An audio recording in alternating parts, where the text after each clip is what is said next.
Hello guys, welcome back to my channel. তো guys আজকে চলেছি নতুন একটা ভিডিও নিয়ে। তো গাইস এটা হচ্ছে তোমার 26 ইঞ্চি ফ্রেম আর এটা হচ্ছে 29 ইঞ্চি ফ্রেম। থাম্বনেল থেকে তোমরা বুঝতে পারছো যে এই দুটোর মধ্যে আমরা কী করতে চলেছি।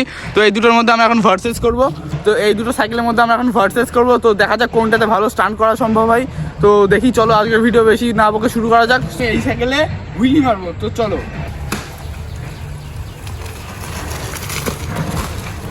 তো দেখা যাক যে কোনটাতে ভালো স্টান্ট করা সম্ভব হয়। তো গাইস চলো দেখা যাক যে 26 ইঞ্চিটাতে ভালো স্টান্ট করা যায় না 29 ইঞ্চিটাতে ভালো স্টান্ট করা যায়। তো দেখা যাক এইটাতে আমরা স্টান্ট করতে পারি কিনা। তো চলো দেখা যাক।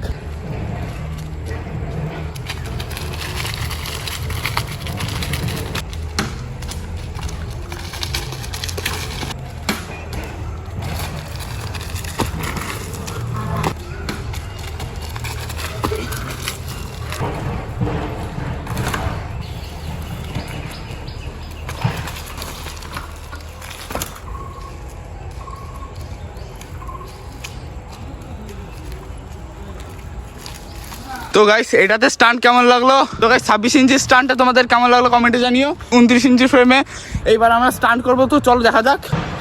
ও ভাই গাইস, এই সাইডটা প্রচণ্ড লম্বা এবং প্রচণ্ড বড়, টায়ারটা অনেক বড়।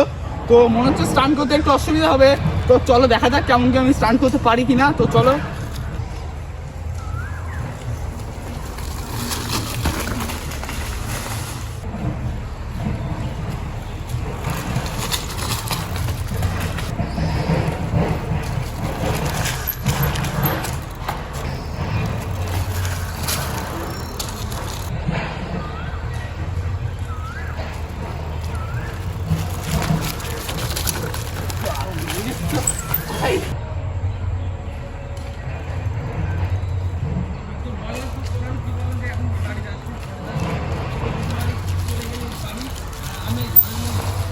তো গাইস কেমন লাগলো কমেন্টে জানিও। দুটো সাইকেলে ভার্সেসে আর আমি যা দেখলাম, আমি যা বুঝলাম 26 ইঞ্চি ফ্রেমে সবথেকে স্টান্ট করে সবথেকে ভালো হয় আর স্টান্টটা ভালো কন্ট্রোল রাখা যায়।